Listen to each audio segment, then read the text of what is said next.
something Dodger fans didn't think was possible after Game 5 of this World Series, going down 3-2 at home, and they turned it around. Game 6 was another Yoshi Yamamoto game. He shut down the Toronto Bats enough so that they could force a Game 7.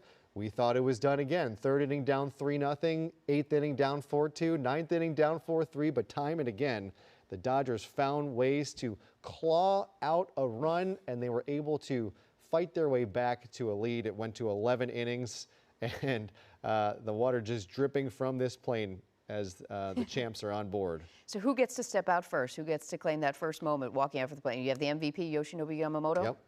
I would guess Yoshi, but it could be Dave Roberts. It could be Clayton Kershaw, who is retiring. It could be Miguel Rojas, who is retiring. I would imagine they're going to push Clayton Kershaw out the door first with the trophy in tow. We will see. There are so many deserving players to do it. But my money's on Clayton Kershaw. This is a very emotional time for him. His career is now over, and he gets to go out a champ. It didn't seem like it was going to end that way, and he has struggled with injuries for years. He didn't pitch for much of this season, which has become a bit of the norm for him. He was able to get healthy enough. I believe he and Shohei might have led the team in wins. He was 10-2 this year, but we all know he was not the Clayton Kershaw of years past, and so he got that one batter in the World Series, got to say he participated in helping win this championship, and we'll see. It's a good question. Who's going to be the first to emerge? All right, we're going to keep eyes on this from Air 7 as your World Series champion Dodgers return home to Los Angeles to begin their celebrations here in the streets of Los Angeles tomorrow. But first, we're going to get over to our Niku Kazori, who has a look at what the weather is going to look like for those Dodgers and the big celebration tomorrow. Niku? Yeah, you know, the weather, Liz and Jory, it couldn't get any better tomorrow. So we are looking at these really nice temperatures, fall temperatures, and yeah, it's going to be excellent tomorrow for the Dodgers parade. Look at this beautiful shot coming to us from our LAX camera. I wish we could see the plane that was carrying the Dodgers, but instead we have this gorgeous sunset tonight. We have all of those pinks and oranges. It looks really pretty out there. 61 degrees under mostly clear skies, and Long Beach looking really pretty tonight as well, about 65 degrees in Long Beach. But all across Southern California, we're looking at these temperatures cooling down, and it feels great too. 67 in Los Angeles, looking at 74 right now in Riverside, 75 in Ontario, and really starting to cool down in places like San Clemente, about 59 degrees right now, 68 in Long Beach, Seal Beach 64, and same thing in Huntington Beach. We do have some changes on the way, so hopefully you all were enjoying these temperatures that we had this weekend. We were actually a little bit warmer than we should be, but as we head into this week, we're starting to see things cool down. So Futurecast is showing by Tuesday and Wednesday, we're actually going to be tracking this trough that's on its way from the Gulf of Alaska. So we're going to start really cooling down. By Wednesday, the high temps should be around 70 degrees, but then that's going to be pretty short-lived, and instead a ridge is going to build, and we're going to see those temperatures kind of jump right back up. And as we head into next weekend, some places could be seeing temperatures in the 80s again. So we are definitely seeing that roller coaster type pattern return to our forecast this week. Lows tonight will be in the low to mid 50s, some places in the mid to upper 50s. We're looking at 56 overnight in Pasadena, same thing in Covina, Anaheim, 50.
in Los Angeles.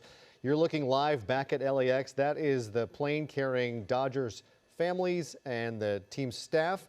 Plane number 2 is carrying the team itself. There it is. A look at that Delta plane that has been chartered from Toronto back to Los Angeles, carrying your World Series champions on it. We just saw most of plane number 1 disembark and get off. We're hoping that they're able to move that plane, or if they're going to bring this plane to a different gate, we'll be able to do it during our broadcast. But we're going to continue to watch this as this plane makes its way to its final destination at the gate here, and we want to see who will be the first member of the Dodgers to emerge from that plane with the championship trophy in tow. Your money's on Clayton Kershaw. I would believe it was Kershaw. I did look at the numbers. So he had 11 wins this year. Okay. He was 11-2. That was 1 shy of the team lead, which is appropriately enough Yoshinobu Yamamoto, who led the team with 12 wins. He was 12-8 with a 2.49 ERA. Just so impressive what this guy has done. Coming in here from Japan, he was a key offseason acquisition. They made him the highest paid starting pitcher in Major League Baseball history.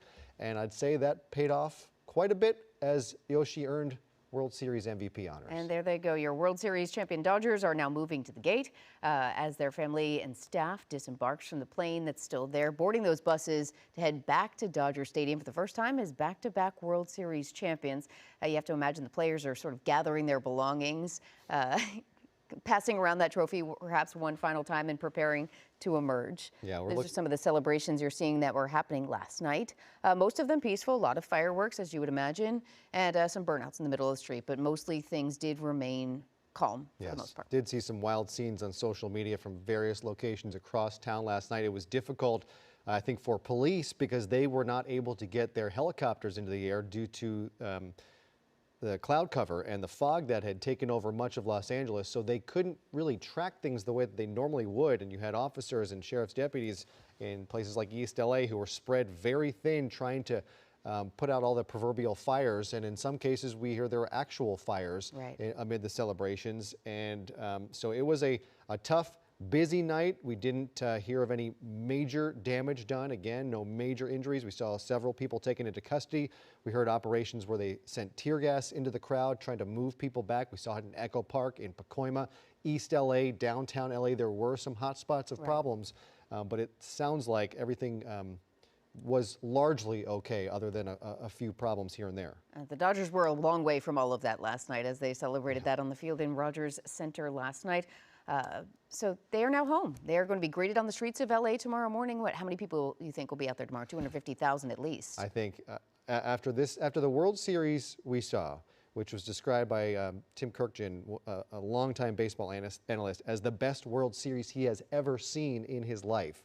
And he says he's covered 44 of them. I think this will bring an even larger crowd than what we saw last year, which itself was rather large. You were in Chicago. You are a good luck charm. I have to tell our viewers, we should all be thankful. We already are for other reasons, but Los Angeles should be thankful that Liz Nagy is here. She's brought a championship to the Cubs, who hadn't won one in forever. 108 years, I think they snapped. 108 years, and shows up here. We had a little bit of a shorter wait in Los Angeles. Right. It was 1 year to wait. 365 days. But you brought it back. You brought it back, and we thank you for it. We sure did. Now we're going to continue to watch these images coming in from Air 7 as the plane chartering the World Series champions Dodgers returns to the gate. We'll be keeping an eye on that, get those images to see who emerges first. But this will also be a big celebration because you have some big retirements, some big names that will be hanging up their hats, putting away their bats for good after tomorrow. Yeah, just think about how Miguel Rojas has just inked his name into Dodger legend. He would have likely been largely forgotten to history when you think of the pantheon of Dodger heroes, and there he was to tie things up in the 9th inning of Game 7 of the World Series. And there was a shot of Dave Roberts in the dugout last night, putting his hands to his head in disbelief. And that was Dodger Nation last night. We were all shocked at how this It was just such an incredible moment. We're going to keep those pictures streaming for you on our website, abc7.com. You can continue to watch there for your World Series champions Dodgers as they return home. We'll see you back here at 6 right after World News Tonight.